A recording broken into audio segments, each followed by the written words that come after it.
Assalamu alaikum, amansыздарбы кадырман биздин көрүүчүлөр. Бүгүн биз сиздерге дагы эле адаттагыдай элдин социалдык көйгөйлөрүн чагылып берүүнү улантуудабыз. Бүгүн биз Сокулук районунун селекционный айылында болмокчубуз. Бул айылда бир чоң кызык нерсе. Бүгүн 21-кылым. Бүгүн заман өнүгүп, башка мамлекет космоско учуп аткан убакта Кыргызстандын ичинде суусу жок, блокадада калган айыл тууралуу болмокчу. Анда эмесе биз менен болуңуздар. Бул селекцияда 1000ге жакын түтүндө жылыга эле ушул көйгөй дейт. Именно бүгүн акыркы күндөр ушул күндүн ысыгы менен суу таптакыр жок, купкурак деп атат. Чынбы ушундай? Чыпчын суу жок. Суу чоң проблема болуп атат да, чоң. Барган жерлер, тиешелүү жерлер не деп атат азыр? Эмне жерлерине? Горводоканалга барабыз, чогулуп барабыз дешет, барышат. Алар баргандан сүйлөшкөндөн кийин айтышат. Суу кетти, бригада чыкты, үйгө бара бергиле суу келет деп. Келгенден кийин суу биртике тамчылап атат. Жана мен немеге тартып көрбөстүм го. Ошондой болуп чыгат. Мынакей суу жок эч кандай. Өзүңүздөр көрдүңүздөр мына. Бул жерден келеткен дагы ушул эки тарап менен немеге селекция айылына кирет. Мынакей. Суу жок. Мунун азыр үйдө аткан ылдамдыгы мынакей эки жагында тең суу жок. Муну болсо эл азыр мамлекеттин, өкмөттүн, ушул айылдын эсебинде мына карызга ушул жазылып атат азыр. Ичкен суу жетишсиз. Ичкен суу жетишсиз. Азыр кир жибей албай да калышты.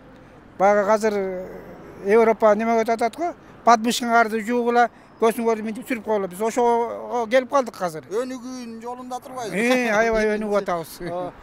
Воду покупаем в магазине, 5-литровые, 10-литровые баклажки. Ездим у родственников. У меня свекровь живет в Новопавловке, у нее набираем баклажками, так и обходимся. Вот как быть пенсионером, инвалидом. У нас в селе очень много пенсионеров, очень маленьких детей. Вот мамочки с маленькими детьми пришли. Вот как нам жить? Вот как нам быть? Уже душ, стирка уже забыли, да? Уже забыли, что такое душ, стирка, да. Умываемся с баклажек, умываемся с бутылок, с ведер поливаем, стираем, что вот привезли по чуть-чуть необходимое, постирали и все. У кого есть, конечно, возможность, они везут свои вещи, стирают у родственников в автоматах, а у кого ее нет, вот бабушки, инвалиды, вот маленькие детки, им как быть? Как им быть? Сидим без воды, платим мы по 45 сом платим за воду, по 45 сом платим воду, а почему-то соседние села, ну, я не знаю, не видела, но говорят, что по 30 сом. Постоянно эле суу жок отурабыз. Кирибизди көрүнгөндүн үйүнө алып барып, агөргөгө алып барам, жууйм. Неме жалга алып барып жууп келем. Жол болсо ошо жалдан суу ташып келебиз. Машина менен барып, ошол жактан баклажкалар менен суу алып келебиз. Нам тоже ошо баклажкадан суу куюнуп жуунабыз. Чайыбызга бияктан магазинден суу сатып алабыз. Эми это ж вообще не дело. Постоянно суу берсе жакшы болмок. Вообще эле суу жок. Кыргызстанда эмес бул, селекцияда жок. Агөргөдө почему-то бар. Ошол жактан суу ташып атпайлыбы? А эмне үчүн бизде жок? Биз бияга көргө, бияга Арчебешик бар, ортодо селекцияда эле суу жок да. Бул эмнеси? Бирдеке болуш керек да, бирдеке кылыш керек да. Горводоканал вечно эле карызсыңар деп бизди тепкилеп атып, футболдоп туруп кетирип жиберет да. Я сиз азыр СООПунун председатели ушу Орок айыл өкмөтү боюнча. Бу элдердикичи мына ушул айтып атат, аты жөнүңүздү айтып койсоңуз? Турсуналиев Райым. Райым. Бу элдер айтып атат уже бул 2017-жылдан бери ушундай суу маселеси дайыма ушундай күн ысыганда, жайында такыр эле бизде токтоп калат дейт. Туура. Эмне себептен ушундай болуп атат азыр элдики? Жайында только селекцияныкы эмес. 8 ай болсо 8 айлык ушундай болот.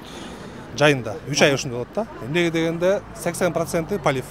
Шланг менен сугарышат. Аны билебиз. Мен өзүм да билем, водоканалдын да билет. Штраф салсак деле болбойт. Күн жаамгыр жааганда жайында болсо деле, бирок суу көбөйөт сразу эле. Бирок азыр биз кечээ эмес мурдагы барып келдик водоканалга, депутаттар менен, айылдын тургундары менен, азыркы айыл өкмөт болуп чогуу барганбыз. Барсак деген жерден суу чыкпай атат дейт. Жетишпей атат дейт. Бизде эме көбөйүп атат. Азыр элдер чогулуп алып эртең менен барган экен, андай болушу мүмкүн эмес силерде суу бар деп атпайбы? Бар деп айтты деп атпайбы? Бияк айтып атышпайбы азыр? Суу бар деп алар айтып берет. Бирок ошол бул айылдын депутаттары менен айыл башчысы менен чогуу эле барган күнү субботанын кечинен саат 8-де барганбыз. Барсак суу жок, воздух кетип атат. Кече ошол спикериңиздер менен анандай бир депутат ушундай болуп барып көрүп келдик. Суу жок, воздух кетип атат дагы, жанагы эсептегичиңиздер айланып атат. Ооба, счетчик айланып атат. Азыр бул айыл канча карыз Горводоканал? 106 миллион. 106 миллион. Бул айдан тышкары. Бул айдан тышкары. Айына негизи мындай да, булар азыр суу көрбөсө, мына ак өргөгө барып жууп келип атат. Сууну мынтип магазинден ташып чай ичип атышат. Булар каяктан бул 100 миллион, 106 миллион кантип карыз болот булар? Булардыкы эң көбү 3,5 миллионго чейин чыгат. Бу жерден 3-4 кишиден сурадым. Азыр чекеден деле сурасак болот. Биз 1 жылдыкын керек болсо период төлөп койгонбуз дегендер бар. 3 жылдыкын төлөп койгонбуз дегендер айтып атышат азыр. Селекцияда 50%, 60% төлөбөйт. Айына эң патолог 30 миң чыгарат. Анда селекциянын жителдери. Ошол мыйзамда барбы? Мисалы үчүн ошол 60% төлөбөй атса 60% үчүн берки 30% суу жок жашаш керекпи? Жок. Андай жок да. Суу өчкөнгө да болбойт. Снабжение толук болуш керек. Мурда күндө айтып атпайбы, биз начальнигине киргенде сууну өчүрбөйбүз деди. Биз айттык да, 106 миллион болуп кетти, биз азыр Верховныйга сотко келдик да. Могул августта же сентябрда болот да. Анан өткөндө биринчи Сокулуктун сотунан биз утуп чыкканбыз. Анан кийин азыр айтып өтөйүн да. Анан кийин областойдон биз утуруп коебуз кайра. Азыр Верховныйга келдик. Верховныйга келгенде биз утурсак кандай болот дегенде начальник айтты, сууну жаппайбыз. Биздин акыбыз жок. Монча деген 15-20 миң түтүндү биз суу жок калтыра албайбыз. Бирок бизге дополнительный 3 гектар жер берилет деп атат. Эмнеге жер сурап атат? Тияктан суу чыкпай калды. Дагы скважина ачыш керек экен булар. Ошол скважинаны карьер ордуна сурап атат деген сөздөр чыгып атат. Мен өзүм иште окугам, мен өзүм ишине киргем. Ошонун жанында 3 гектар жер бар экен. Ошол 3 гектар жерди берсеңер дейт алардын сөзү. Ошону жагы казып, чтобы элдин баарына суу жеткен дейт атат. А биз айттык, ал деген бизге карабайт, ал эмнеге карайт? Жок, мындай да, бул ошол өзүнчө бир айылдын өзүнө эле ошо скважина болгон так ошол. Же бир айыл жок, буга дополнительно кошот да. Ошо дополнительно кошуш үчүн анан 3 гектар жер керек экен. Муну Горводоканал айтып атабы? Ооба. Негизи мына ар бир айылда баарыбыз эле айылданбыз. Ар бир айылдын бир айылды снабжение кылган, бир айылды камсыз кылган жерлерде аш келсе 20 соток жерде турат, жанагыдай бийик трубасы менен турабы? 3 гектар бир значит. Бизде бир айыл эмес, бизде өзүбүздө 8 айыл бар. Ылдый кетет, акыркы да ылдый түшөт. Биздин суубуз. 3 гектар жеке кызыкчылык үчүн ызна. Ошону ошолекине сиздерге мындай документальный мына Морекинде болот деген мындай кайрылуу менен ушакка чейин келдиби? Бул жашоочуларга түшүндүрүп бердиби? Булар эмнеге чогулуп атат азыр? Жашоочулар келген жок, айыл өкмөткө келген мэриядан. Булар деген Орок айыл өкмөтү 106 миллион, агачан 103 миллион болчу. 103 миллионду төлөй албайт. Булардын каражаты жок. Ошол жерди бизге карап бөлүп берли дегенде бизге кат келген. Карыздын ордунабы? Кат келген, ооба. А бизде жер жок, ал деген Алымбидинге карайт деп бизге ответ кеткен кайра. Анан кийин аларды дагы ошол Алымбидинский район менен кестирешкенде бир завод бар, кирпичный заводпу, бетонный заводпу, а заброшенный болуп жатат да, иштебейт. Алар аны билишет экен. Ошол жерде могул завод бар экен деген. Ошол кимдиги дегенде биз кечээ мурда күнү айтпай бардык деп. Ошондо айттык, ал бизге карабайт, ал да Алымбидинскийге карайт десек ойлонуп калышты. Анан могул жуманын ичинде өзүнүн бригадасы менен начальниктер баары бизге чалмак. Мага ати айыл өкмөткө азыркы.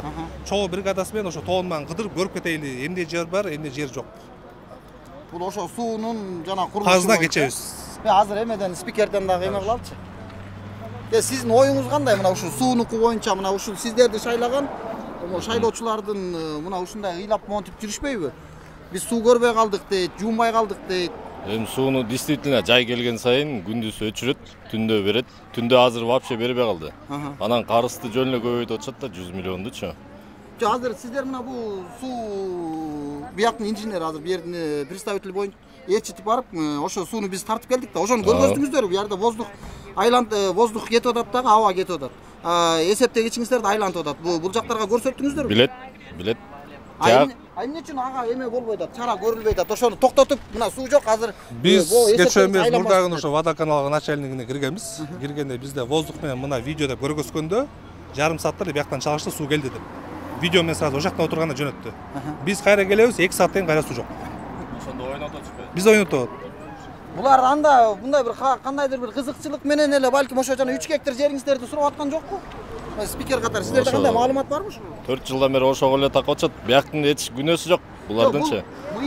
Мыйзам болгондочу, мисалы үчүн кайер жер кайсыл жерде бош болсо ошол жерге айыл өкмөт менен буларда уруксаат сурап, жерди да сурабайт да. Мисалы үчүн могу жерге суу коюлат, момундай болот деп, айерде теплотрасса жок же ушундай нерсе жок боло турган болсо, алар элди да салбай туруп эле мына сиздерге курулган деп кура берет алар. Эмне үчүн азыр сиздердин ар бириңиздерден бир туруп спикер, бир туруп айыл өкмөткө бар, ошентип тиги жер издеп атышат. Жер ушундай эле жокпу? Эмне ошо сууну ошол алар сураган жер бизге карабайт экен. Аламединский районго карайт экен. Анан бизден эле сурап атышат да. Биздин сууну ошого кызып атышат. Бергиле депчи. А биз Аламединдин жерин кантип беребиз? Ошо болот атпайбы? Атайын, эгер ал жер болбосо силер суусуз жок жашай бересиздер. Насос жетишпей атат да. Сиздикинде суу кандай суу? Суу жок бизде. Жай келгенде эле суу жок болду. Суу токтоп калат. Эмне кылып жашап атасыздар? Эмне кылып эптеп жашап атабыз, арга жактан шаарга түшкөндө алып келебиз. Ага өргөгө барсак алып келебиз. Сатып келебиз. Дагы мына могу мечиттин жанынан агып калат, ошол жерден алып келебиз. Эмеге канистрлер менен. Даже тигине машинанын багажында канистрлер да турат. Күндө уже эртең менен турганда эле ошо канистр салганга эле эметесиң да шашасың. Келаткан суу ала келейин деп.